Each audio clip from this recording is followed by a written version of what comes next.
Students को सबसे पहले तो ये मैसेज देना चाहूँगी कि जो आपका सीटेट एग्जाम अब 2026 में देखने को मिलेगा उसे काफ़ी सीरियसली लें। तो हम जिस राज्य से बिलोंग करते हैं, उत्तर प्रदेश, जो कि हमेशा चर्चा में रहने वाला प्रदेश है, उत्तम प्रदेश है। अगर यहाँ पर भर्ती की बात की जाए तो सारे ही विभागों में भर्ती बड़ी छुटपुट आ रही है, गिनी चुनी आ रही है, लेकिन सरकार का ये दावा है कि हमने बहुत सारी नौकरियां दी हैं। और मैं सरकार से भी कहूंगा कि ये लाखों बच्चे, एक दो बच्चे नहीं है, लाखों बच्चे बैठे हैं, बहुत टाइम से इंतजार कर रहे हैं, टेट सीटेट पास भी हुए बैठे हैं, लेकिन उन्हें भर्ती नहीं मिल पा रही है। कई सारी ऐसी गवर्नमेंट बॉडीज हैं, थिंक टैंक हैं, जहां पर आप सरकार की नीति निर्माण में या सरकार की नीतियों को और बेहतर बनने में आप वहां पे अपना योगदान दे सकते हैं। आप यहाँ पे एकेडमिक करियर भी चूज़ कर सकते हैं। आप जो है वो किसी न्यूज़पेपर या मैगजीन में भी जा सकते हैं। लेकिन अगर आप मेहनती हैं तो मुझे ऐसा लगता है कि मेहनत करने वाले बच्चे के लिए नेट क्वालिफाई करें, और नेट क्वालिफाई करने के बाद उसके लिए 10 और रास्ते खुले हुए हैं। नमस्कार, जय हिंद दोस्तों, स्वागत है आप सभी का अड्डा 24/7 पे। मैं हूं मसरूर अख्तर, जैसा कि आप मुझे जानते हैं, लेकिन आज हम कुछ और आपके सामने लेके आए हैं। अगर हम बात करें पिछले 2 साल की, 2024 से 25 और 25 का ये पूरा साल गुजरा हुआ, दिसंबर में हम चल रहे हैं। छात्रों के पर्सपेक्टिव से ये 2 साल बहुत ज़्यादा कंट्रोवर्शियल रहे हैं। छात्र आपको यहाँ बहुत ज़्यादा अंधेरे में दिखे होंगे, चाहे हम स्कूल एजुकेशन की बात कर रहे हों या फिर हायर एजुकेशन की। आप समझ रहे होंगे मैं किस तरफ लेके जाना चाहता हूँ आपको। और आज की इस खास बैठक में मेरे साथ इस वक्त निधि अरोरा मैम हैं, साथ में प्रशांत दुबे सर हैं और हमारे अपने अजीज़ पुनीत मिश्रा सर हैं। हमारे इस पैनल में आज हम चर्चा करने वाले हैं बच्चों के कुछ ऐसे अनकहे अनछुए सवाल पर, जिसको आप यक्ष प्रश्न भी कह सकते हैं, कि जिसका जवाब बच्चों को आज तक नहीं मिला, चाहे वो भर्ती से रिलेटेड हो, चाहे वो नौकरी से रिलेटेड हो, या फिर वो सीटीईटी के एग्जाम से रिलेटेड हो। बात हम शुरू करते हैं निधि अरोरा मैम से। मैम, एक सवाल जिस पर हम लोग हमेशा तैयार भी रहते हैं डिबेट करने के लिए भी, और एक ज्वलंत आप कह सकती हैं या फिर लाइव क्वेश्चन कह सकते हैं। 2024 से 25 का जो साल है, अगर आप पूरा 25 जनवरी से दिसंबर पूरा काउंट कर लीजिए 12 महीने, तो सीटीईटी का कोई यहाँ पर सुराग नहीं मिलता है। सीटीईटी एग्ज़ाम जो कि आप यूँ कह सकते हैं स्कूल एजुकेशन के लिए केंद्रीय लेवल पे, केंद्रीय स्तर पे बहुत बड़ा एग्ज़ाम होता है, लेकिन पूरी 2025 में इंतज़ार हमारा ख़त्म हो जाता है। 2025 का दिसंबर आ जाता है, अब जाके कहीं पे नोटिफिकेशन हमारा सीटीईटी का देखने को मिलता है। आप अगर एक स्टूडेंट के पर्सपेक्टिव से, एक कैंडिडेट के पर्सपेक्टिव से सोचती हैं, तो आपकी यहाँ पर क्या राय हो सकती है? मैं ये आपसे जानना चाहूँगा। सर, सवाल आपने बहुत अच्छा पूछा है और ये जायज़ भी है। हर स्टूडेंट के जहन में आई एम श्योर ये सवाल चल रहा होगा। इनफैक्ट जो आने वाली अभी भर्तियाँ हमारी चल रही है उसमें भी बहुत सारे स्टूडेंट्स को सीटेट पास होने की वजह से मौका नहीं भी मिला है। लेकिन अब इस सवाल में ही स्टूडेंट्स के लिए जवाब भी छुपा हुआ है। हमने साल 2024 में लगभग 3 बार सीटेट एग्ज़ाम देखा था और साल 2025 में हमने सीटेट एग्ज़ाम नहीं देखा है। लेकिन अब हमारे एजुकेशन सिस्टम को रिफॉर्म किया जा रहा है, रेवोल्यूशनाइज किया जा रहा है, इसीलिए अब जो आने वाले बदलाव होंगे वो हमें 2026 में दिखाई देंगे। तो स्टूडेंट्स को सबसे पहले तो ये मैसेज देना चाहूँगी कि जो आपका सीटेट एग्ज़ाम अब 2026 में देखने को मिलेगा उसे काफ़ी सीरियसली लें, क्योंकि इसके बाद अब आपका जो पैटर्न है वो 4 स्तर पर हो जाएगा इसके बाद। तो इसीलिए ये आपका लास्ट अटेम्प्ट हो सकता है। दूसरी चीज़ ये कि आपके सवाल में ही जो आपने बोला है कि सीटेट एग्ज़ाम 2025 में नहीं हुआ, और ये बहुत ही दुखद है बहुत सारे स्टूडेंट्स के लिए जो बीएड अपीयरिंग रहे थे, जो बीएड पास आउट थे, उन्हें मौका नहीं मिला है। तो अब आपके पास जो मौका है आप उसे यूटिलाइज़ कर सकते हो। हमें पता है कि सरकार की तरफ से जो भी चीज़ों में ढिलाई हुई है हमें उस चीज़ की भरपाई करनी है, पर हमेशा एक बात यहाँ पर सामने आ जाती है, that beggars can not be choosers. हमारा हक अभी यहाँ पर मांगने का है। हमारा हक गिवर होने का तब बनेगा जब हम एक पोजीशन पर पहुँच जाएंगे। तो सीटेट आपको सशक्त करेगा, आपको इक्विटी प्रोवाइड करेगा, और ऐसी बॉडी है जिसको क्वालिफाई करने के बाद ही आप अपने आने वाले भविष्य के जितने भी रिक्रूटमेंट एग्जाम्स हैं उनके लिए एलिजिबल हो पाओगे। साल 2024 में सीटेट एग्ज़ाम नहीं हुआ, लेकिन देखने को मिली हमें बहुत सारी ऐसी भर्तियाँ जिसकी तैयारी स्टूडेंट सालों साल से कर रहे थे। रेलवेज़ की भर्ती, सभी केंद्र स्तर पर EMRS, KVS, NVS और DSSS भी दिल्ली की भर्ती, साथ ही साथ में राज्य स्तर पर हमें उत्तर प्रदेश की भी भर्ती देखने को मिली। तो अब एक आगाज़ हो चुका है, भले ही देर ही सही लेकिन दुरुस्त आगाज़ हो चुका है उन सभी स्टूडेंट्स के लिए जो अपनी तैयारी को आगाज़ भी दे सकते हैं और साथ में अंजाम भी। तो तो सभी स्टूडेंट्स को यही बोलेंगे कि तैयारी शुरू करें और अब वक्त ज़ाया ना करें। Thank you so much ma'am, एक संतोषजनक जवाब देने के लिए। मुझे उम्मीद है कि हमारे जो व्यूअर्स हैं, मैं यहाँ पे व्यूअर्स को भी बताना चाहूँगा, अगर आपका कोई सवाल है तो ज़रूर आप कमेंट सेक्शन में लिख दीजिएगा। हम कोशिश करेंगे कि अपने बेस्ट होने तक हम आपको उसका जवाब दे पाएँ। मैं आता हूँ प्रशांक सर की तरफ। प्रशांक सर, मैम से मैंने अभी CTET के बारे में जाना, आपसे मैं एक बात और जानना चाहूँगा। थोड़ा सा अगर हम लोअर लेवल पे आते हैं, थोड़ा सा बाइफरकेट करके अगर स्टेट लेवल पे हम आते हैं, तो हम जिस राज्य से बिलोंग करते हैं, उत्तर प्रदेश, जो कि हमेशा चर्चा में रहने वाला प्रदेश है, उत्तम प्रदेश है। अगर यहाँ पर भर्ती की बात की जाए तो सारे ही विभागों में भर्ती बड़ी छुटपुट आ रही है, गिनी चुनी आ रही है, लेकिन सरकार का ये दावा है कि हमने बहुत सारी नौकरियां दी हैं। वो कागजी दावे अपनी तरफ, लेकिन अगर मैं हकीकत में आता हूँ, 2021 का सन 2021 आपको याद भी होगा, जब शायद हमने आखिरी बार यूपी टेट का फॉर्म देखा था और यूपी टेट का नोटिफिकेशन देखा था, आंखें तरस गई हैं। 4 साल हो गए हैं। और इसी बीच में जो शिक्षा सेवा चयन आयोग के अध्यक्ष थे, उनका भी इस्तीफा हो गया, वो भी निकल के चले गए। बागडोर किसके हाथ में आई, आगे क्या होना है, इसके बारे में बहुत सारे संदेह बने हुए हैं।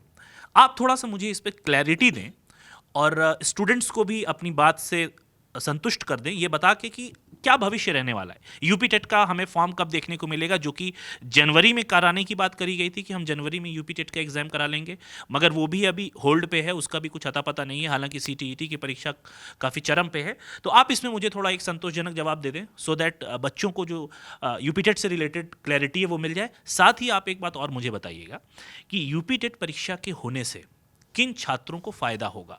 क्या जो छात्र ये 4 साल सफ़र कर रहे हैं 2021 से 2025, उनका भी बहुत सारे अपने कमिटमेंट्स होते हैं, उनके लिए क्या यहाँ पर हम फ्यूचर देख सकते हैं या फिर फ्यूचर पर्सपेक्टिव क्या हो सकते हैं? तो सर, आपने बहुत अच्छा आपने प्रश्न किया है कि उत्तर प्रदेश एक ऐसा आयोग है और वहाँ की जो प्रक्रिया देखने को मिल रही है, लंबे समय से बच्चे इंतजार कर रहे हैं। अगर देखा जाए, अभी यूपी LT ग्रेड हुआ है, समय 7 साल बाद भर्ती दी है, उसके बाद पुनः एकदम पेपर भी करवा लिया, पेपर चल भी रहा है। लेकिन बात ये हो रही थी यूपी टेट। मैं मानता हूँ कि 2021 में पेपर हुआ, पेपर करवाया, लीक हो गया, फिर दोबारा फिर पेपर करवाया, उसके बाद रिजल्ट दिया। उसके बाद अगर देखा जाए, अभी 2024 में प्रक्रिया थी कि होने के लिए है कि आ रहा है नोटिफिकेशन, बच्चे इंतजार करते रहे, हम भी पढ़ाते हैं तो कमेंट करते हैं कि सर कब तक होगा, आखिर कब तक पढ़े। उसके बाद 2025 से स्टार्टिंग हो गई है कि दिया गया कि भैया कि हम पेपर आपका जो है यूपी टेट 29 और 30 जनवरी को हम करवा लेंगे। ये नहीं कहा कि नोटिफिकेशन कब तक देंगे, लेकिन वो अध्यक्ष जो थी कीर्ति पांडे जी के द्वारा, तो सारी प्रक्रिया जो भी रही मुझे नहीं पता है, लेकिन उन्होंने इस्तीफा दे दिया। अब एक मौका मिल गया है कि अब इस्तीफा दे दिया है, अब कौन कार्यभार देगा, कैसे क्या होगा, तो वो धीरे धीरे चलता रहा। तो वर्तमान समय में अभी प्रशांत जी हमारे शिक्षा सेवा चयन आयोग के नए अध्यक्ष बने हैं, तो उनकी अभी मंगलवार को बैठक हुई है। अब ये जो 29 और 30 जनवरी के लिए कहा गया था, बच्चे इंतजार कर रहे थे, तैयारी भी करना प्रारंभ कर दिए थे, लेकिन समझ में आया कि वो भी नहीं हो पा रहा है। तो सबसे बड़ी बात है कि हमारे उत्तर प्रदेश में कोई भी चीज़ जो बोली जाती है मुझे लग रहा है नहीं हो पा रही है।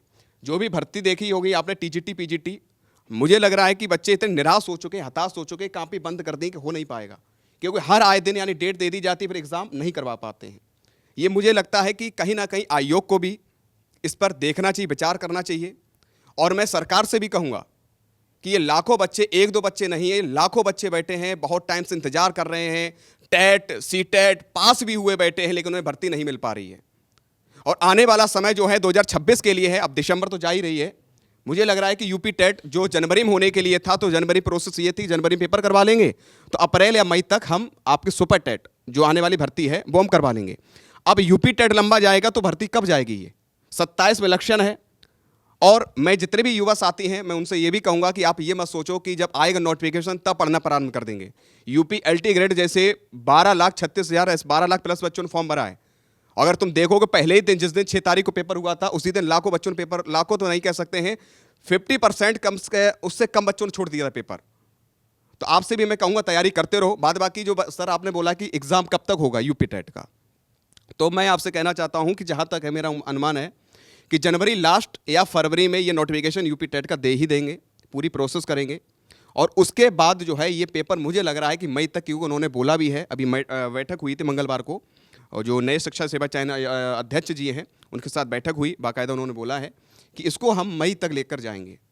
अब मुझे लग रहा है जब मई तक लेकर जाएंगे तो उसके बाद जब एग्ज़ाम होगा, उसके बाद रिजल्ट देंगे, तो ये जो भर्ती आगे है तो मुझे लग रहा है कि थोड़ा सा बढ़ सकती है, यानी कि सकते हैं जुलाई तक आपकी जा सकती है। तो मित्र, जितने भी मेरे युवा साथी हैं, तैयारी करना प्रारंभ कर दो। और जो कह रहे थे सर यूपी टेट करने से क्या होगा, तो आपको पता है कि यूपी टेट एक शिक्षक पात्रता परीक्षा है। अगर इससे आपने पास नहीं किया तो जो आपने सपने सजाए बैठे हो, लंबी लंबी जो तुमने सोच रखा है कि हम ये करेंगे, माँ बाप के लिए ये करेंगे, तो उस पर पानी फेर देना। मैं सामने बोल रहा हूँ, सीधा बोल रहा हूँ, क्यों, यही सच है। आने वाला समय जो है, तुम्हारा फ्यूचर जो है, ये 2026 ही है। उसके बाद तुम भी जानते हो जो वैकेंसी होने के लिए तो वो 2025 देखने को मिल गई। UP LT grade, UP GIC, KVS, NVS, बहुत सारी वैकेंसी आपको देखने को मिल गई है। अब जो बकाया भी है, एक बिहार और एक हमारा उत्तर प्रदेश। तो मेरे भाई जी जान लगा दो, पूरी ताकत लगा दो, मेहनत कर लो सफलता प्राप्त करने की। सर आपकी बात खत्म कर दे, एक सेंटेंस में बात चाहूंगा जी। थोड़ा सा यहाँ पे लगता भी आपने अभी एक कंटेक्स्ट दिया कि 2027 में चुनाव है। बिल्कुल। तो एक सवाल ये उठता है कि कहीं ऐसा तो नहीं कि जो आपने अभी बात बताई है कि जनवरी के लास्ट में, फरवरी के पहले हफ्ते में हमें नोटिफिकेशन, कहीं ऐसा तो नहीं कि ये सरकार का कोई चुनावी स्टंट, ये चुनावी स्टंट तो नहीं है कि सिर्फ फॉर्म निकलेगा? जी, आपको कहीं ऐसा तो नहीं कोई झूठा दावा लगता हो इसमें? देखो, इसमें झूठा दावा तो इसलिए नहीं कह सकते हैं क्योंकि उस टाइम इनके पास ये समस्या थी कि हमारे पास आयोग के अध्यक्ष नहीं है, कीर्ति पांडे जी थी। मुझे नहीं लग रहा है उन्होंने कुछ अच्छा सा बच्चों के हित के लिए कर पाया हो। मुझे नहीं पता कि क्या पीछे का रीजन रहा है, लेकिन मैं ये जानता हूँ कि अगर आप अध्यक्ष थी, चुनी गई थी, तो बच्चों के हित के लिए कार्य करना चाहिए था। और मुझे ये भी नहीं पता है कि आपने इस्तीफा दिया है, लेकिन कुछ नहीं, अगर ये टीजीटी पीजीटी के पेपर करवा लेते तो कितना अच्छा रहता। नहीं हो पाया है। तो मैं तो यही कहूँगा, ये मैं 100% आपसे कह रहा हूँ, 2027 इलेक्शन है, 2025 में आपकी खत्म है, 2026 तुम्हारे जीवन के लिए महत्वपूर्ण है। भर्ती आपको देखने को मिलेगी, बिल्कुल सही है सर। और ये यूपी टेट भी करवा लेंगे और सुपर टेट, लेकिन समय कम देंगे। ठीक है, वो ये डिसाइड करेंगे तैयारी आपको कैसे करनी, ये ध्यान रखो। बहुत बहुत शुक्रिया आपका एक संतोषजनक जवाब देने के लिए। मैं अपने व्यूअर्स से कहना चाहूँगा कि अगर आपके पास कुछ म्यूचुअल ओपिनियन है, हमारे जैसा ओपिनियन है, या अगर आप कुछ अलग ओपिनियन रखते हो हमारी बात पे, कोई नाइत्तेफाकी है, तो आप ज़रूर हमें कमेंट सेक्शन में बता सकते हो। तो जैसे कि मसरूर सर, अभी तक आपने सरकारी शिक्षक भर्ती की बात करी। सेंट्रल और स्टेट लेवल पे हमें सीटेट, यूपी टेट वगैरह वगैरह एग्जाम्स देने होते हैं। अब मैं यहाँ पर हायर एजुकेशन की बात करना चाहती हूँ। यूजीसी जैसे और भी एग्ज़ाम्स होते हैं जिनमें बहुत सारा कॉन्फ्लिक्ट होता है, जिनके नोटिफिकेशन सेंट्रल और स्टेट लेवल के मैच नहीं करते हैं। उनमें से एक ऐसा ही एग्ज़ाम है एचपीएससी का। एचपीएससी एग्ज़ाम में स्टूडेंट्स की तरफ से जो कॉन्फ्लिक्टिंग ओपिनियन आ रहे हैं वो दो तरीके से हैं। पहला उनका मुद्दा ये है सर कि जो यूजीसी नेट में क्वालिफिकेशन देखी जाती है वो सेंट्रल लेवल पे होती है, तो रिजर्व्ड कैटेगरी भी सेंट्रल लेवल पे हुई। लेकिन एचपीएससी के डॉक्यूमेंट वेरिफिकेशन के टाइम पर स्टूडेंट्स अदर स्टेट वाले भी जनरल कैटेगरी में काउंट हो रहे हैं, पर ऐसा यूजीसी में तो नहीं है। दूसरा मुद्दा यहाँ पर यह आ रहा है सर कि यूजीसी अपीयरिंग वालों को, मास्टर्स अपीयरिंग वालों को मौका यहाँ पर नहीं दिया जा रहा है, जबकि यूजीसी में दिया जाता है। तो यूजीसी में ये भी बोला जाता है कि 2 साल तक की वैलिडिटी आप मास्टर्स अपीयरिंग में अप्लाई कर सकते हो, और अगर आप क्वालिफाइड हो तो आप आगे के लिए एलिजिबल हो। पर एचपीएससी में ऐसा नहीं है। यहाँ पर स्टूडेंट पर्सपेक्टिव से मेरा बस एक ही सवाल है कि कितना ज़्यादा सफ़र करते हैं और कैसे हम उसको टैकल कर सकते हैं। तो पुनीत सर, मेरा सवाल आपसे रहेगा कि आपका क्या कहना है इन दोनों मुद्दे पर? पहले तो मैम बहुत बहुत धन्यवाद कि आपने स्टूडेंट का ये बहुत इंपॉर्टेंट मुद्दा उठाया। मेरे बहुत सारे स्टूडेंट थे जिन्होंने इसमें रिटन क्वालिफाई भी किया था, और उन्होंने ये मतलब इस तरीके के वो दौर से गुजरे भी हैं जो काफ़ी कठिन था उनके लिए। रही बात कि क्या पहले भी कभी ऐसा देखने को मिला है, तो ये पहली बार ऐसा हुआ है। मतलब और भी असिस्टेंट प्रोफेसर के एग्ज़ाम अब तक होते रहे हैं, लेकिन ये पहली बार ऐसा देखने को मिला था। ये हरियाणा पब्लिक सर्विस कमीशन वाले एग्जाम में लास्ट ईयर नोटिफिकेशन आया था। नोटिफिकेशन जब आया तब ऐसा कोई भी नोटिस नहीं था। उसके बाद उन्होंने एक अलग से नोटिस जारी करके ये कहा कि अगर आप अदर स्टेट से हैं तो जनरल में तो यहाँ कंसीडर किए जाएंगे, जो कि ठीक था क्योंकि जनरल जो गाइडलाइन है वो यही फॉलो होती हैं।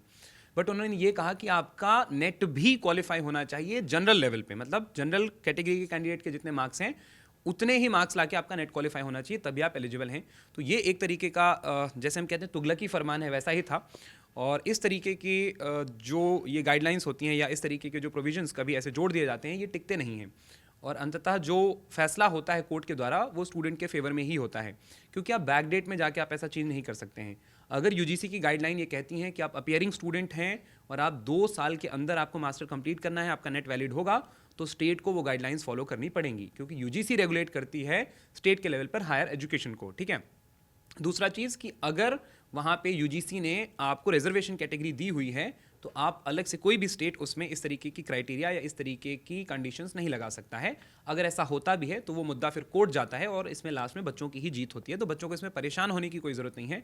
और मुझे लगता है कि हरियाणा वाला एक बढ़िया एग्जाम्पल भी सेट हुआ है। ये मुद्दा कोर्ट गया भी था और बाद में स्टूडेंट के ही फेवर में सुप्रीम कोर्ट से फटकार भी लगी थी हरियाणा गवर्नमेंट को। तो मुझे लगता है ये एक तरीके का एग्जाम्पल ही है। आने वाले टाइम में शायद ही कोई सरकार दोबारा ऐसा करने की कोशिश करेगी, तो बच्चों का ही इसमें जो है वो फ़ायदा है। तो पुनीत सर यहाँ पर लेकिन मैं आपकी बात काट कर एक बात पे कॉन्ट्रडिक्ट करना चाहूँगी। जब हम टीचिंग एग्जाम्स की बात करते हैं तो सेंट्रल के और स्टेट के अपने अलग अलग रूल्स होते हैं। ऐसा नहीं होता कि सीबीएसई ही होलसम रेगुलेटरी बॉडी है जो कि स्टेट लेवल के रूल्स को भी कंडक्ट करे। अगर सीटेट में कोई स्टूडेंट 90 नंबर पे क्वालिफाइड है और वो जनरल है तो वो पास है, पर 82 नंबर पे वो रूल तब तक लागू होगा जब वो सेंट्रल लेवल के एग्जाम्स के लिए अपीयर हो रहा होगा। अगर वो बिहार में चला जाएगा तो उसके रूल्स अलग होंगे। अगर कोई स्टूडेंट DSSB दिल्ली जैसी भर्ती के लिए अप्लाई करता है, वहाँ पर वो ओबीसी है अदर स्टेट्स का, तो वो जनरल में ही काउंट होगा। तो ऐसी डिस्पैरिटी यूजीसी नेट या किसी भी स्टेट लेवल एग्जाम्स में हायर एजुकेशन के लिए ही क्यों, और आपको क्यों लगता है कि छात्रों की जीत होगी? तो मैम जैसा कि आपने बताया कि टीचिंग में ऐसा नहीं होता है और यूजीसी में जैसा कि देखने को मिला, UGC and assistant professor exam में, तो बात आपकी सही है। सरकार ही गाइडलाइन बनाती है, सरकार ही भर्ती करती है, तो सरकार ही क्राइटेरिया डिसाइड कर सकती है।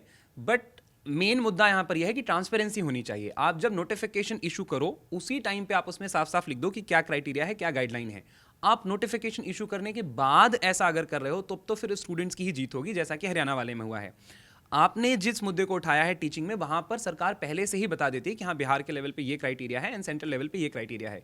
तो स्टूडेंट को पहले से क्लियर रहता है कि मुझे अगर बिहार में अप्लाई करना है तो कितना मार्क्स चाहिए, सेंट्रल लेवल पे अप्लाई करना है तो कितना मार्क्स चाहिए। यहाँ पर बच्चे को नहीं पता है। जब उसने नेट क्वालिफाई किया तो उसने अपनी कैटेगरी से क्वालिफाई किया। उसे नहीं पता था कि किसी ऐसे स्टेट का असिस्टेंट प्रोफेसर का एग्जाम आएगा जो उसको डिस्क्वालीफाई कर देगा सिर्फ इस बेसिस पे कि आपने रिजर्वेशन का बेनिफिट लिया है या आपने एक रिजर्व कैटेगरी से नेट क्वालिफाई किया है। तो ऐसे जब मुद्दे होते हैं तो वहाँ पे स्टूडेंट की ही जीत होती है। वहाँ पर फिर जो भी सरकार ऐसा नोटिफिकेशन इशू करती है वो केस हारती ही है। Thank you so much Puneet sir, आपने इतने इन्फॉर्मेटिव और इंसाइटफुल इन्फॉर्मेशन पर लाइट शेड करके स्टूडेंट्स को एक चीज़ तो क्लैरिटी दे दी है कि जो हमारे स्कूल एजुकेशन के एग्ज़ाम्स हैं और जो हायर एजुकेशन के एग्ज़ाम्स हैं, दे आर एंटायरली डिफरेंट। तो आपको उनकी तैयारी भी सटीक और स्पेसिफिक रणनीति के साथ ही करनी चाहिए। अब मैं ले चलती हूँ आपको अपने नेक्स्ट सवाल की ओर, जो मैं पूछना चाहूँगी मसरूर सर से। मसरूर सर, मेरा आपसे सवाल ये है कि हाल ही में एक केस आया कि यूजीसी को हैकी रिप्लेस कर रहा है, higher education commission of India. तो यूजीसी नहीं, इसके साथ साथ और भी हमारी बॉडीज़ हैं, एग्ज़ाम कंडक्टिंग बॉडीज़, जैसे कि AICT, NCT। तो इसमें स्टूडेंट्स को कुछ बेनिफिट मिलेगा क्या? ये पूरे तरीके से रिप्लेस कर पाएंगे और इसमें क्या फ़ायदा होगा स्टूडेंट्स का, ये आप मुझे थोड़ा सा बता दें। मैम, आपने जो नाम लिया यूजीसी का, AICT का, NCT का, इनको हम शीर्ष या फिर एपेक्स बॉडीज़ कहते हैं जो फिर एक्सक्लूसिवली किसी एक स्ट्रीम को मॉनिटर करती है। पहली बात तो ये है कि इसके आने से कोई बदलाव एग्जामिनेशन पे नहीं पड़ने वाला है, ठीक है। यूजीसी को सिर्फ रिप्लेस किया गया है ये कहते हुए, और ये 2018 से चर्चा का विषय बना हुआ है कि यूजीसी पर बर्डन बहुत ज़्यादा है।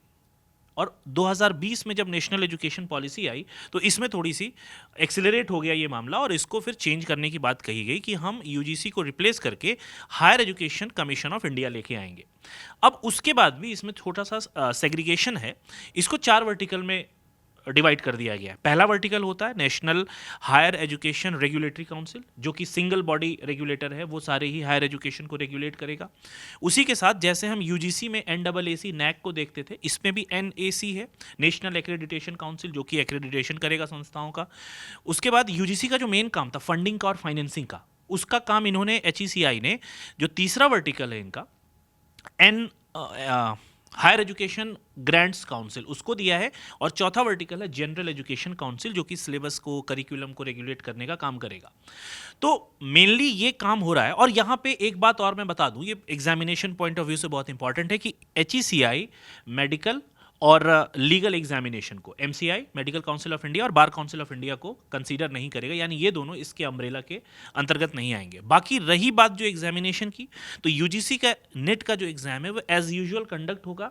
यहाँ पर एक बात ये भी उठ के आएगी कि सिलेबस तो चेंज नहीं हो सकता है, और ये शायद सिलेबस चेंज करना, ये काफ़ी जो वर्ड है चेंज वाला, ये काफ़ी कॉन्फ्लिक्ट वाला है, क्योंकि चेंज कभी सिलेबस नहीं होता है। और इतना बड़ा एग्ज़ाम जो कि साल में 2 बार हो रहा है, जहाँ पे 14-15 लाख बच्चे फॉर्म भरते हैं और उसमें 9-9.5 लाख बच्चे अपीयर होते हैं, तो उसमें कुछ चेंज हम कर सकते हैं। सिलेबस में अपडेट हो सकता हो, अपकमिंग ईयर्स में देखने को मिल जाए, मगर ऐसी अभी कोई जानकारी हमारे तक नहीं आई है। तो सर क्या आप ये कहना चाह रहे हो कि यूजीसी एग्ज़ाम कंडक्ट करवाने के सक्षम नहीं है? मैं इस बात को इससे रिलेट कर रही हूँ कि ईएमआरएस जैसे एग्ज़ाम्स में एक बार एक प्रॉब्लम आई थी कि जब उन्होंने एग्ज़ाम कंडक्ट किया तो लॉजिस्टिकली बहुत सारी खामियां देखने को मिली, क्योंकि वो पहली बार एग्ज़ाम हुआ था। दूसरी बार अब ये दिक्कत नहीं आई है। ऐसे ही अगर हम एसएससी एग्ज़ाम की बात करें तो वहाँ पर एडिक्विटी जो एग्ज़ाम कंडक्टिंग बॉडी है, वहाँ पर लॉजिस्टिकली स्टूडेंट्स को बहुत परेशानी फेस करने को देखी गई। स्टूडेंट्स ने सफ़र किया इवेंचुअली। तो क्या आप भी ये कहना चाह रहे हो कि ये जो रिप्लेसमेंट हो रहा है ये इसी कारण हो रहा है क्योंकि यूजीसी सक्षम नहीं है? नहीं, हम ऐसा नहीं कह सकते। डायरेक्टली हम ऐसा नहीं कह सकते, क्योंकि यूजीसी से पहले सीबीएसई इसको कंडक्ट कराती थी और बहुत अच्छी तरीके से इसका कंडक्ट हुआ है एग्जामिनेशन अभी तक, जब 3 पेपर होते थे यूजीसी में। और उसके बाद यूजीसी ने भी अपने बेस्ट कराया ही है अभी तक। और हम किसी भी स्कीम को या किसी भी पॉलिसी को इम्प्लीमेंट करने से पहले ये नहीं सोच सकते कि वो इनकैपेबल रही हो, शायद इस वजह से ऐसा किया हो। लेकिन जैसे जैसे टाइम इवॉल्व होता है उसी के साथ साथ एनईपी आया, और एनईपी में हर बार ये कहता हूँ कि हर सेगमेंट में, हर वर्टिकल में एक क्रांतिकारी रिवोल्यूशनरी चेंज देखने को मिला है। उसी के तहत हमें एचईसीआई भी देखने को मिलता है, और जब भी कोई पॉलिसी इंप्लीमेंट होती है तो हम उसके प्रोस एंड कॉन्स को इतना ज़्यादा ध्यान नहीं देते हैं जब तक वो इम्प्लीमेंट नहीं हो जाती।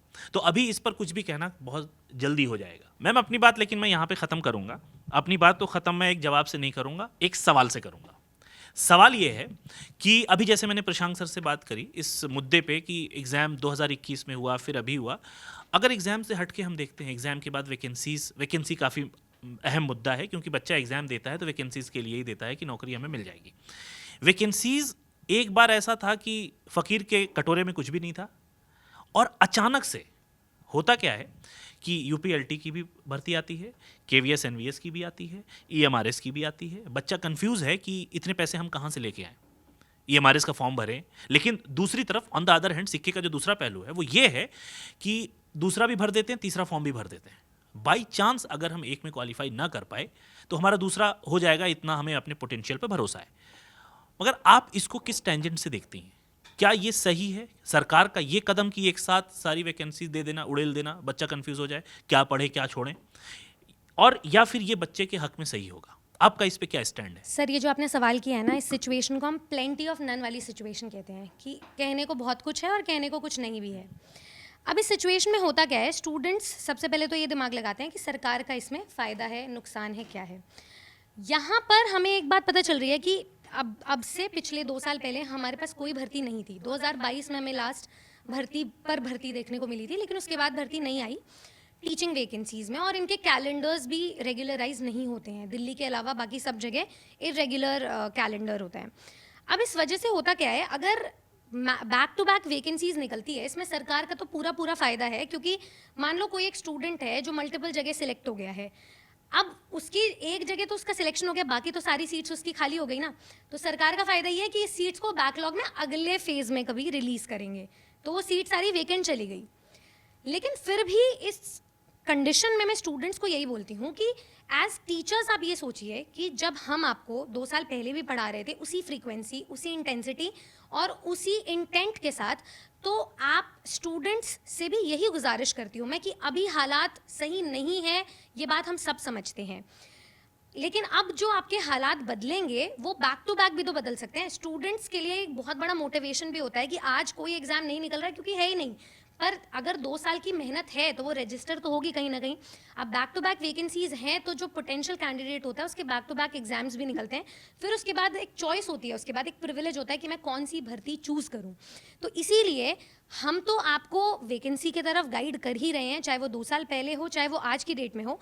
आप भी अपनी वैकेंसीज़ को साल 2 साल का समय दे करके कंसिस्टेंसी के साथ पढ़ें, और ये ना सोचें अभी के लिए कि सरकार का फ़ायदा है, ये वोट का कलेक्शन है या कुछ भी है। आपको बस ये फोकस करना है कि हमें एग्ज़ाम कैसे क्वालिफाई करना है, क्योंकि आपकी लड़ाई लड़ने के लिए हम हैं ऑलरेडी। हम बात करते हैं आपके लिए, हम आवाज़ उठाते हैं आपके लिए, आपको बस अपनी पढ़ाई पर फोकस करना है। Thank you so much ma'am, इतना अच्छा जवाब देने के लिए, बहुत ही व्यवस्थित जवाब देने के लिए। मैं प्रशांत से फिर से आपको परेशान करूंगा, वहीं से जहां से मैंने आपको छोड़ा था, भर्तियों के मुद्दे से, 2022 का साल आपको याद होगा जब काफ़ी भरमार आई थी वैकेंसीज़ की, जहां पे शिक्षा सेवा चयन बोर्ड ने भर्ती निकाली थी टीचर्स की, असिस्टेंट टीचर्स की, और उसको किसी की नज़र लग गई।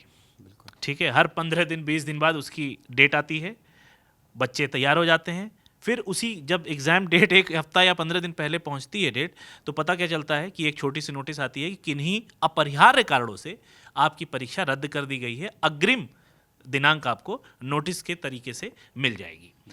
तो यहाँ पे बच्चे सफ़र नहीं कर रहे हैं, बच्चों का नुकसान हो रहा है। सरकार क्या कर रही है क्या नहीं कर रही है वो सरकार का अपना एंगल हो सकता है, लेकिन बच्चे जो रेगुलर तैयारी कर रहे हैं, फॉर्म भर रहे हैं, इंतज़ार कर रहे हैं, उनके बाल सफ़ेद हो रहे हैं, उम्र बढ़ी जा रही है, और ये नेचुरल है, ये चीज़ स्वाभाविक है, रुकने वाली नहीं है।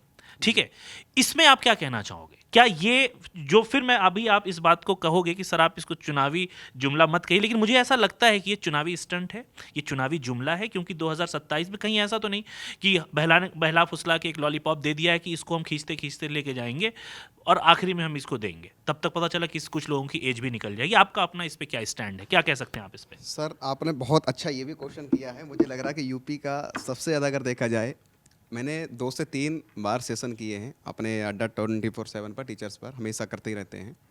तो मैं खुद यार कंफ्यूज हो जाता हूँ कि अभी इन्होंने दिया है, जब भी मैं बोलता हूँ, लेकिन बच्चों से यही बोलना है कि वो तैयारी ना बंद कर दें, पता लगे सरकार आ गया मूड पे कि नहीं मुझे करवानी है तो समस्या होगी। तो इनसे तो नहीं बोल पाता हूँ, लेकिन अंदर एक रहता है कि यार उत्तर प्रदेश में कुछ भी हो सकता है।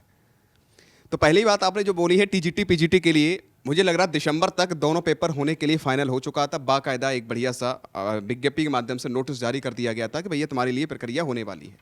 सभी बच्चा खुश, जो तैयारी फॉर्म भरा है यार, तैयारी कर रहे हो, 3 साल 4 साल से इंतजार कर रहे हो, और वो दिख जाए इस तारीख को है, तो अंदर से कापी किताबें जो धूल पड़ गई तो वो पलटने लगते हैं हम लोग। तो वो पहला कार्ड ये रहा कि मुझे लग रहा है कि इस बार जो है, जो 2027 इलेक्शन है, हमारे उत्तर प्रदेश से एक नियम रहा है, चाहे यूपी पुलिस हो, 60,244 अभी आपको पता होगा यूपी कांस्टेबल करवाई है, उससे पहले भी आप देखोगे एसआई है, बढ़िया भर्ती करवाते हैं। जब आपका बिल्कुल नज़दीक आ जाती है कि आपका 27 इलेक्शन है, अब व्यवस्था जाग जाओ भाई, क्योंकि हमें गिनानी है कि उत्तर प्रदेश में हमने शिक्षा सेवा चयन आयोग के माध्यम से उत्तर प्रदेश हमने इतनी भर्ती करवाई है, इतने हमने शिक्षक बनाए हैं, इतने हमने शिक्षिकाएं बनाई हैं, इतने हमने ये करवाए हैं। लेकिन मेरा मानना ये है कि अगर यही आप एक कैलेंडर जारी करवा दो, उत्तर प्रदेश के सीएम साहब श्री माननीय योगी आदित्यनाथ जी से कहूँगा, मैं शिक्षा सेवा चयन आयोग के अध्यक्ष जो प्रशांत जी हैं वो अच्छा कार्य कर रहे हैं, मुझे लग रहा है कि उन्होंने आती मीटिंग की है। और लेकिन मैं एक और बात कहूँगा कि हमारे उत्तर प्रदेश से शिक्षा मंत्री जो एजुकेशन मिनिस्टर हैं श्री संदीप जी से, आखिर में उनका यार सच बताऊँ सर, मुझे बड़ा अच्छा नहीं लगता, क्योंकि मैं लगातार मैं पढ़ा रहा हूँ, बहुत सारे बच्चों को डिमोटिवेट होने, उन्हें कह सकते हैं सही रिदम पर लाने के लिए प्रयास करता हूँ। आखिर मैं उन्हें क्या जवाब दूँ? आप हर बार संसद में बैठते हैं, हर बार यही होता है कि अनुपात समानुपात बराबर। क्या मैं जानना चाहता हूं कि अभी तक रिटायरमेंट हर साल नहीं होते हैं? क्या शिक्षक यानी 60 साल बाद जो रिटायरमेंट है कि नहीं है, पद खाली हो रहे हैं कि नहीं हो रहे हैं? दूसरी बात आपको बताना चाहता हूं, 51,112 पदों के लिए उन्होंने बोला था, हलफनामा दे रखा था 2017 के बाद, ठीक 2200 सरकार भी होने गई, उसका नाम पता नहीं है। 27,000 प्लस के लिए बोला, उसका नाम पता नहीं, आखिर कब भर्ती होगी? और आप सभी से मैं कहूँगा युवा साथियों, मैं सब 26 का इंतजार कर रहा था, मैं 27 बार बोल रहा था कि 27 इलेक्शन है, तुम्हारे लिए 100% तय है। अभी 3 दिन पहले ही माननीय योगी आदित्यनाथ जी ने साफ शब्दों में कहा कि जो भी भर्तियां हैं अच्छे से रिदम पर करवाओ। अब ये मुझे लग रहा है कि उत्तर प्रदेश में शिक्षक शिक्षिका के लिए बढ़िया सी अपॉर्चुनिटी मिल रही है। तो मेरे प्यारे साथियों, मैं तो यही कहूँगा, पूरी जी जान लगा दो, पूरी ताकत लगा दो, और जो लोग सोच रहे हैं तुम कुछ कर नहीं पाओगे, उन्हें करके दिखा दो। ये वर्ष तुम्हारा है। मैं बार बार तुमसे कह रहा हूँ, मैंने पहले भी यही बात सर बोली थी सर, बच्चों से, प्यारे साथियों से, कि इस बार अगर थोड़ा सा भी लापरवाही कर दी तो उत्तर प्रदेश में भर्ती जल्दी देखने को आपको नहीं मिल सकती है। ठीक है, तो इसलिए तैयारी कर लो, ये समझ लो ये लास्ट मौका है। हालांकि मौका तो बहुत सारे मिलेंगे, लेकिन इस वजह से दिमाग बैठा लो कि मुझे ये करना है। ठीक है ना? तो तैयारी बरकरार रखो, मेहनत करो अच्छे से। सर, आपने जो माननीय मुख्यमंत्री जी का हवाला दिया कि उन्होंने कहा है कि एग्ज़ाम निष्पक्ष तरीके से और जल्दी करा दिया जाए, ये तो हर मुख्यमंत्री का नैतिक कर्तव्य बनता है। लेकिन धन्यवाद आपको कि आपने इसका बहुत ही अच्छी तरीके से जवाब दिया, काफ़ी आंकड़ों के आधार पे आपने जवाब दिया। व्यूअर्स, अगर आपके पास आपकी अपनी कोई राय है हमारे इन सवालों पे, तो ज़रूर कमेंट सेक्शन में लिखना मत भूलिएगा, हमें इंतज़ार रहेगा आपके कमेंट्स का। तो मसरूर सर, आपने बहुत अच्छे प्रश्न किए। राज्य सरकार और केंद्र सरकार दोनों को देखते हुए सरकारी भर्ती को लेकर हमने बात कर ली है। लेकिन अगर बात हम कर लें पार्लियामेंट की, अगर बात की जाए, तो उसमें एक मुद्दा उठाता, आपको याद होगा, जिसमें नेट पेपर होने के लिए बोला गया था कि आपको पेन और OMR के माध्यम से करवाने के लिए बोला गया था। तो क्या ये आप सच हो रहा है या सच है या सही है, क्या है इसका प्रक्रिया, आप क्या कहना चाहते हैं इसके बारे में? सर, ये जो मुद्दा उठा था संसद में, ये मुद्दा तब उठा जब ये बात कही गई कि यूपीएससी जो आईएएस का एग्जामिनेशन कराता है वो पेन पेपर मोड होता है, तो हम यूजीसी क्यों नहीं करा सकते, यूजीसी नेट का एग्ज़ाम क्यों नहीं करा सकते। यहाँ पे एक प्रश्न ये बनता है कि अगर ये आवाज़ उठी है तो क्या एनटीए ये अकाउंटेबिलिटी, ये क्रेडिबिलिटी लेगा कि एग्जामिनेशन लीक नहीं होगा, पेपर लीक नहीं होगा। बड़ा दुर्भाग्य और ये विडंबना देख लीजिए कि बहुत दिन बाद यूपीएससी के तरह ही यूजीसी ने एग्जाम कराया था और वही एग्जाम लीक हो गया था। ये आयरनी है कि हम कोशिश तो करते हैं लेकिन वैसी अकाउंटेबिलिटी एनटीए की नहीं बनती है। पेपर लीक हो जाता है, एनटीए पल्ला झाड़ लेती है, ठीक है, कि हमें इससे कोई मतलब नहीं। अभी अब 19 में आप देख लीजिए, 19 जून 2024 को एग्जाम हुआ था ना, पेन पेपर मोड से ही हुआ था और वो लीक हो गया। और उसके बहुत दिन बाद काफ़ी हटो बच्चों बड़ा झगड़ा मचा रहा, शोरगुल मचा रहा, लेकिन एनटीए ने कोई यहाँ पर जिम्मेदारी नहीं ली और आखिरकार दिसंबर का जो एग्ज़ाम था वो OMR पे अपने आप फिर से शिफ्ट कर दिया गया। बात ये नहीं है कि कराया जा सकता है या नहीं, कराया जा सकता है, पहले भी कराया जाता था। और अगर इस तरीके से पेन पेपर मोड पे एग्जाम हो रहा है तो बच्चों की जो समझ है, जो कॉम्प्रिहेंसिवनेस है और जो अंडरस्टैंडिंग है वो ज़्यादा समझ में आएगी। आप 3 पेपर जो होते थे वो पेन पेपर मोड पे होते थे जिसमें ऐसे टाइप क्वेश्चन होते, तो बच्चे की जो समझ है, उसका जो पोटेंशियल है वो पूरा निकल के आएगा। यहाँ पे क्या है, ऑब्जेक्टिव है, MCQ है, 1 2 3 4 सेलेक्ट करना है, आगे बढ़ जाना है। हमें एतराज़ नहीं है, आप ऑनलाइन कराएं, ऑफलाइन कराएं, कैसे भी कराएं, पेन पेपर मोड कराएं या फिर कंप्यूटर बेस्ड कराएं, एग्जामिनेशन कराएं और इस क्रेडिबिलिटी के साथ कि हमें ये एग्ज़ाम लीक नहीं होना, क्योंकि 11 लाख बच्चों के भविष्य की जिम्मेदारी होती है। और सरकार तो किनारे हो जाती है, एनटीए किनारे हो जाता है, कॉलर किसका पकड़ा जाता है, हमारा। और हम ऑनलाइन पोर्टल से भी कहाँ तक इस जिम्मेदारी को सहें कि हम जवाबदेह नहीं हैं, एनटीए जवाबदेह है, लेकिन चूंकि बच्चे हमको जिम्मेदारी समझते हैं, हमारे पास पढ़ने आते हैं, जो हमसे जुड़े हैं, तो हम अपनी नैतिक जिम्मेदारी समझते हैं कि उनकी इस आवाज़ को आप तक पहुँचाएं। तो मसरूर सर, बहुत बहुत धन्यवाद आपका। लेकिन एक और मेरा प्रश्न है, लेकिन आपसे नहीं, अब हमारे पुनीत सर से है, जो कि नेट और यूजीसी नेट के लिए बढ़िया पढ़ाते भी हैं और चीज़ें क्लियर भी करते हैं। तो सर, पुनीत सर, मैं आपसे एक क्वेश्चन करूँगा कि पीजीटी एग्ज़ाम देते हैं, बहुत सारे बच्चे ऐसे होते हैं कि बिल्कुल निकटतम पहुंचते हैं, नहीं हो पाता है, किसी कारणवश ओवर एज हो गए हैं। क्या वो बच्चे नेट के लिए क्वालिफाई हैं? क्या वो फॉर्म भर सकते हैं? अगर हैं तो क्या पूरी प्रोसेस है, एक बार बता दीजिएगा। तो जैसे कि टीचिंग एग्ज़ाम्स में एक एज लिमिट होती है और बच्चा कई बार ट्राई करता रहता है और नहीं होता है, तो उसके बाद वो नेट में आ सकता है। अगर उसने मास्टर्स किया हुआ है तो मास्टर्स तो आप कभी भी कर सकते हैं।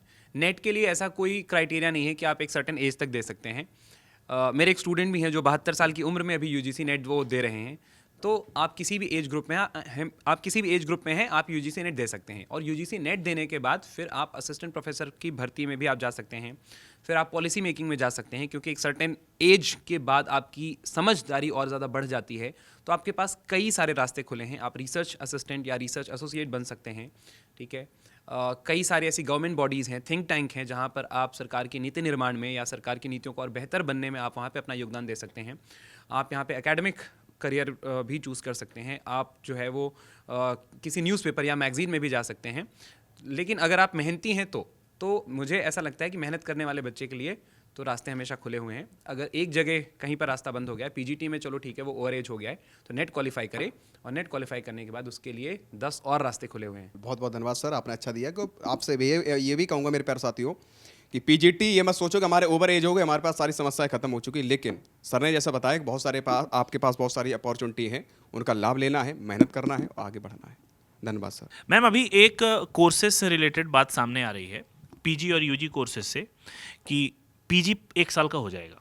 थोड़ा सा डाउट यहाँ पे क्रिएट किया गया है, लेकिन ये उनके लिए 1 साल का होगा जो बच्चे 2023 में 4 साल यूजी इंटीग्रेटेड कोर्स 2027 में पूरा करेंगे, ठीक है। उनके पास पीजी कोई होगा नहीं, तो उनको ये सहूलत दी गई है कि वो 1 साल का पीजी कर लें, बजाय इसके कि 2 साल का करें, वो 1 साल का कर लें। यानी ये पूरा 5 साल वो जो इंटीग्रेटेड कोर्स है वो, और 1 साल पीजी का। तो इस तरीके से ये जो पूरा एक स्ट्रक्चर बन रहा है, इससे आपको क्या लगता है, पीजीटी जो एग्जाम्स होते हैं, टीजीटी के या जो टीचिंग एग्जाम्स होते हैं, उसमें क्या इनको कुछ फ़ायदा मिल सकता है? सर, ये जो कोर्सेज को इंटीग्रेट किया जा रहा है, समय उतना ही लग रहा है, तो मुझे तो एज सच कोई फ़ायदा दिख नहीं रहा है। फ़ायदा तब दिखता जब यहाँ पर स्टूडेंट का 1 साल कम हो रहा होता। जैसे अगर 3 साल की ग्रेजुएशन है और उसके बाद पोस्ट ग्रेजुएशन 1 साल की हो जाए तो फ़ायदा होता है। जैसे फॉरेन यूनिवर्सिटीज़ में हम देखते हैं कि मैक्सिमम यूनिवर्सिटीज़ में जो मास्टर होती है वो 1 साल की होती है, तब होता फ़ायदा। यहाँ पर स्टूडेंट की ना तो एलिजिबिलिटी पे कोई इफेक्ट पड़ रहा है, ना ही कोई एज लिमिट पे इफेक्ट पड़ रहा है, तो एज सच तो कोई फ़ायदा नहीं है। बट हाँ, मुझे ऐसा लगता है कि अगर किसी न्यू पॉलिसी को या कॉज को इम्प्लीमेंट किया जा रहा है, हो सकता है कि सब्जेक्ट कॉम्बिनेशन स्टूडेंट्स को चूज़ करने में आसानी हो जाए। जो स्टूडेंट पीजीटी लेवल पर बायोलॉजी, सोशियोलॉजी जैसे सब्जेक्ट्स को चूज़ करते हैं, हो सकता है उनके कॉम्बिनेशन को और फ्लेक्सिबल बना दिया जाए सो दैट मैक्सिमम स्टूडेंट्स उस वैकेंसी के लिए अप्लाई कर सके। ये मैक्सिमम फ़ायदा अभी तक मुझे दिखाई दे रहा है। बाकी आपका क्या कहना है इस पर? यूजीसी नेट के लिए मैम एज सच कोई बहुत बड़ा यहाँ पे ड्रास्टिक चेंज मुझे देखने को नहीं लग रहा है, क्योंकि जो यूजी है 3 साल का यूजी हम करते हैं, 2 साल का पीजी करते हैं, 5 साल ऐसे भी हो रहा है। और जो अभी हम जो डिस्कशन कर रहे थे इंटीग्रेटेड वाला कि 4 साल वो और 1 साल पीजी, वहाँ पे भी 5 साल हमको लग रहा है। 2015 से पहले की अगर मैं बात करूं, जब 1 साल का एमएड हुआ करता था, वो सिंगल एक पीजी था जो 1 साल का था, तो उसमें क्वालिफाइंग ईयर में आप फॉर्म भर सकते थे। तो वो तो सिनेरियो बहुत ज़्यादा चेंज है, क्योंकि वो चेंज हो चुका है। और अभी एज सच जो आपने कहा, मैं आप सेम प्लेटफॉर्म पे हूँ आपके साथ भी, और मैं म्यूचुअली अंडरस्टैंड हूँ यहाँ पे कि कोई बदलाव यहाँ पे देखने को हमें नहीं मिलने वाला है। Thank you so much Masroor sir. अब मेरा यही सेम सवाल मैं कंटिन्यू करना चाहूँगी पुनीत सर आपके साथ कि हायर एजुकेशन में स्टूडेंट्स अभी तक मास्टर्स अपीयरिंग में भी और पास्ट में भी दोनों में ही अप्लाई कर सकते थे यूजीसी नेट के लिए। तो अगर ये 4 year integrated programme plus PG अगर 1 साल का हो जाएगा, तो क्या उस इंटीग्रेटेड प्रोग्राम के अंतराल में स्टूडेंट्स यूजीसी नेट के लिए अप्लाई कर पाएंगे? मैम, ये वाला प्रोविजन ऑलरेडी यूजीसी नेट में इंक्लूडेड है। अगर 4 साल इंटीग्रेटेड प्रोग्राम किसी ने किया है तो वो यूजीसी नेट में अपीयर हो सकता है। हाँ, वो यहाँ पर नेट के लिए एलिजिबल नहीं होगा, वो पीएचडी एंड जेआरएफ के लिए एलिजिबल होगा। असिस्टेंट प्रोफेसरशिप के लिए मास्टर्स ज़रूरी है, तो उसको मास्टर्स करना ही पड़ेगा। बट कंडीशन ये है कि अगर वो 4 साल इंटीग्रेटेड कोर्स के बेसिस पे यूजीसी नेट दे रहा है तो उसको 7.5 सीजीपीए मिनिमम चाहिए इस एग्जाम में बैठने के लिए। तो यहाँ पर फ़ायदा ये 1 साल वाले कोर्स से ये हो जाएगा कि मान के चलो किसी स्टूडेंट का 7.5 सीजीपीए नहीं आया तो वो नहीं भर सकता है। बट सेकंड ऑप्शन उसके पास ये रहेगा कि वो 1 साल में मास्टर्स करेगा और वहाँ पर वो 55% लाके, अगर वहाँ पे उसका 55% भी आता है तो फिर वो दूसरे क्राइटेरिया के थ्रू या दूसरी कंडीशन के थ्रू वो इस एग्ज़ाम में अपीयर हो सकता है। तो यहाँ पर उसे थोड़ा सा बेनिफिट मिल जाएगा। वेल, एज फार एज मैं आपके जवाब से सहमत हूँ, बट मैं आपसे ये भी पूछना चाहूँगी कि आप ये कहना चाह रहे हैं जैसे जेई की तैयारी के लिए स्टूडेंट्स अब 6-7 क्लास से पढ़ने लग गए हैं, तो यूजीसी नेट की तैयारी के लिए वो अंडर ग्रेजुएट कोर्स के फर्स्ट ईयर से ही पढ़ने लग जाएंगे? यूजीसी नेट के लिए नहीं, वो तो अपने ग्रेजुएशन के लिए पढ़ रहे हैं। बट ये एक तरीके से अच्छी ही चीज़ है, क्योंकि यूजीसी नेट क्वालिफाई करके आप टीचर ही बन रहे हैं, तो क्यों ना वो तैयारी और मजबूत हो और जल्दी शुरू की जाए, तो बढ़िया है। अच्छे टीचर फिर निकल के आएंगे। Thank you so much everyone. Thank you Prashant sir, thank you Nidhi ma'am, thank you Puneet sir. बहुत बहुत शुक्रिया आपका इतने ऐसे सवालों पर रोशनी डालने के लिए। और आज तो हमने उन सवालों की बात की जो गुजर चुके हैं। आने वाला क्या होने वाला है, पास्ट हमारा जो था वो हमने देख लिया है। फ्यूचर क्या होगा, भविष्य में कौन से इम्प्लीमेंटेशंस हो सकते हैं, कौन से बदलाव हो सकते हैं, हम आगे उन पर भी चर्चा करेंगे। आप ज़रूर अपने सजेशन हमें कमेंट बॉक्स में लिखना ना भूलें। आप सभी को हमारी टीम की तरफ से हैप्पी न्यू ईयर। जाते जाते चैनल को ज़रूर सब्सक्राइब कर लीजिएगा।